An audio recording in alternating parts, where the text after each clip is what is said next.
Secara elektronik dilanjutkan rekan kami.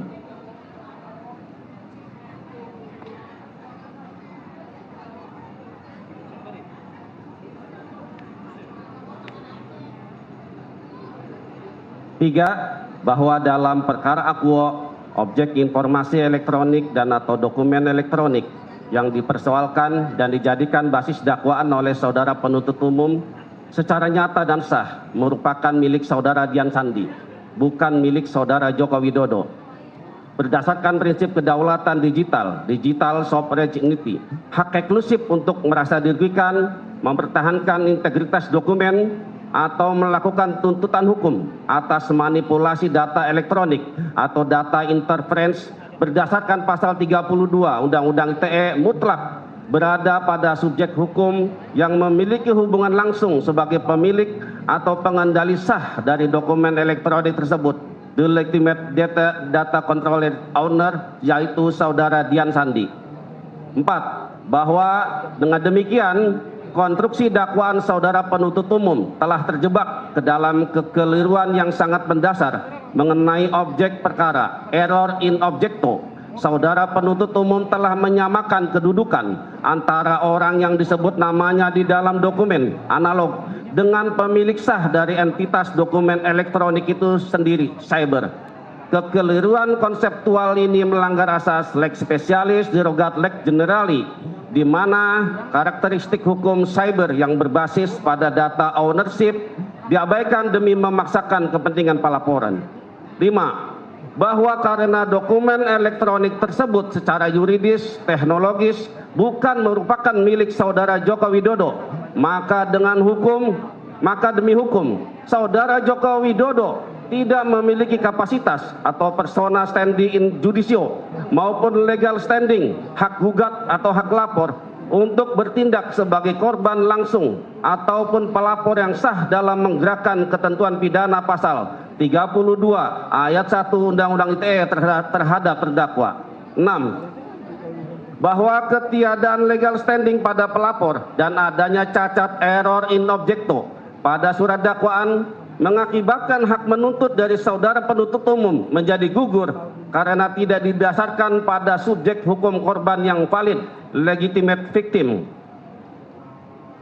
Akibat hukumnya, surat dakwaan saudara penuntut umum harus dinyatakan cacat formil, tidak dapat diterima, need of public dan batal demi hukum. Catatan atau anotasi.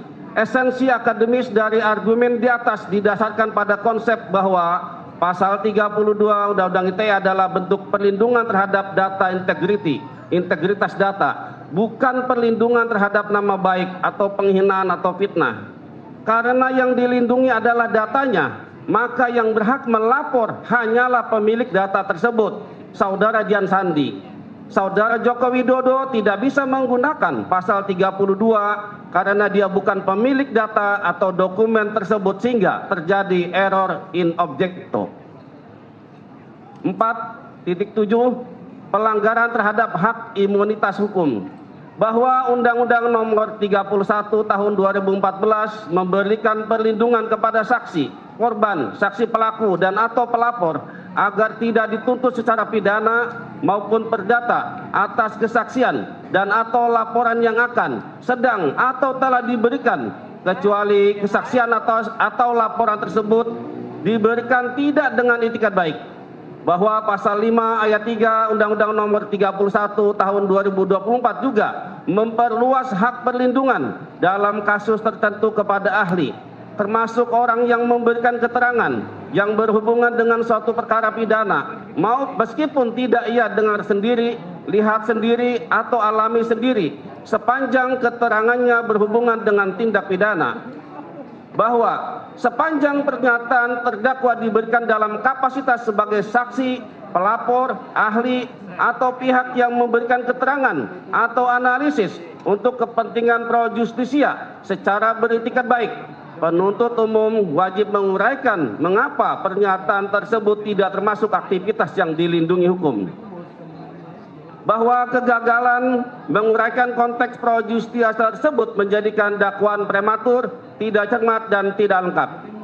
bahwa surat dakwaan cacat formil karena penuntut umum gagal mendalilkan unsur melawan hukum berdasarkan fakta yang diuraikan penuntut umum sendiri.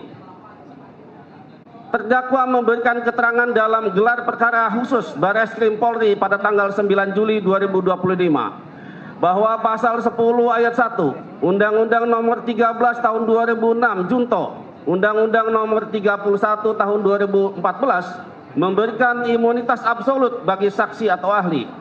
Tindakan penuntut umum mendakwakan perbuatan yang secara eksleg berdasarkan undang-undang dilindungi dan diperintahkan oleh hukum acara pidana, membuktikan bahwa penuntut umum salah sasaran, error in persona, error in objectum, dan dakwaan harus dikesampingkan demi hukum atau NO. Bahwa surat dakwaan saudara penuntut umum telah mengabaikan fakta hukum primer mengenai status kedudukan hukum terdakwa Dr. T. Fauzia Tiasuma yang memicu pelaporan pidana ini. 1. Kedudukan terdakwa sebagai saksi fakta. Bahwa pada tanggal 30 Juni 2025 terdakwa diajukan secara sah sebagai saksi fakta dalam pengaduan dugaan penggunaan ijazah palsu oleh TPUA, Tim Pembela Ulama dan Aktivis. Surat dakwaan mendalilkan tempus delicti Maret sampai Mei 2025. Argumentasi perlindungan saksi harus ditempatkan secara hati-hati.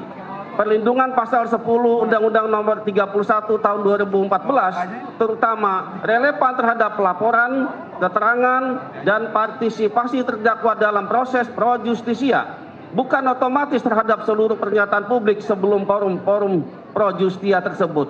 2. Perlindungan hukum pasal 10 Undang-Undang Nomor 31 Tahun 2014 bahwa setiap menyampaikan pendapat, hasil analisis keilmuan, dan observasi di hadapan penyidik Polri yang bersifat pro justisia dilindungi secara absolut oleh pasal 10 ayat 1 dan ayat 2 Undang-Undang Nomor 31 Tahun 2014 tentang perubahan atas Undang-Undang Nomor 13 Tahun 2006 tentang perlindungan saksi dan korban. Undang-undang menegaskan bahwa saksi dan ahli tidak dapat dituntut secara hukum, baik pidana maupun perdata atas keterangan atau kesaksian atau keterangan yang diberikannya. Keterangan yang diberikan oleh saksi dan atau ahli dalam forum pro justisia memperoleh perlindungan hukum berdasarkan pasal 10 Undang-Undang Nomor 31 Tahun 2014. Oleh karena itu, sepanjang pernyataan atau analisis terdakwa diberikan dalam kapasitas sebagai saksi, pendumas, atau ahli dalam proses hukum yang sah, tindakan penuntutan terhadapnya harus diuji secara ketat agar tidak berubah menjadi intimidasi hukum terhadap saksi atau ahli. 3. Miscarriage of justice, peradilan sesat, risiko intimidasi hukum terhadap saksi atau ahli, mengkriminalisasi metode keilmuan dan kesimpulan analitik kepolisian merupakan pelanggaran berat terhadap asas kebebasan akademik dan hak imunitas ahli. Dakwaan yang lahir dari pengabaian hak imunitas ini cacat hukum sejak dalam kandungan Netsit Van Rechweg. Apabila penuntutan ini pada substansinya merupakan respon terhadap keterangan, laporan atau analisis yang diberikan terdakwa dalam proses pro justisia, maka penuntutan tersebut patut dinilai sebagai penuntutan yang prematur atau setidak-tidaknya tidak dapat diterima sampai terdapat kejelasan mengenai pokok perkara yang dilaporkan. 4.8. Dakwaan gagal membedakan kritik atau penilaian kepentingan umum dari serangan kehormatan pribadi. Bahwa pasal 45 ayat 7 Undang-Undang ITE 2024 menyatakan perbuatan pasal 45 ayat 4 tidak dipidana apabila dilakukan untuk kepentingan umum atau karena terpaksa membela diri. Bahwa penjelasan pasal 45 ayat 7 Undang-Undang ITE 2024 menyatakan kepentingan umum mencakup perlindungan kepentingan masyarakat yang diungkapkan melalui hak berekspresi dan hak berdemokrasi, termasuk kritik sebagai pengawasan, koreksi, dan saran terhadap hal-hal yang berkaitan dengan kepentingan masyarakat. Bahwa pasal 433 ayat 3 KUHP baru juga menyatakan perbuatan pencemaran tidak dipidana apabila dilakukan untuk kepentingan umum atau karena terpaksa membela diri. Bahwa pedoman implementasi Undang-Undang ITE menegaskan kritik, penilaian, dan hasil evaluasi tidak semestinya diartikan sebagai perbuatan menyerang kehormatan atau mencemarkan nama seseorang. Bahwa isu keaslian ijazah seorang mantan presiden merupakan isu yang berkaitan dengan kepentingan publik, sehingga penuntut umum wajib menguraikan secara spesifik mengapa pernyataan terdakwa merupakan serangan kehormatan pribadi, bukan kritik, penilaian, pertanyaan, atau hasil evaluasi dalam ruang kepentingan umum. Bahwa dengan demikian, keberatan terdakwa tidak hanya menyangkut pembuktian pokok perkara, melainkan terutama menyangkut kewenangan mengadili, dasar hukum penuntutan, asas legalitas, serta kecermatan dan kejelasan surat dakwaan.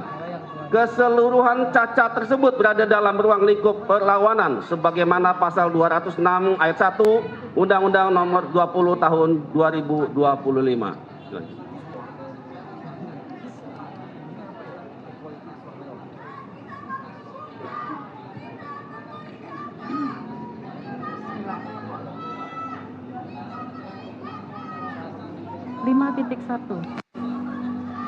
Perlawanan atas dakwaan penuntut umum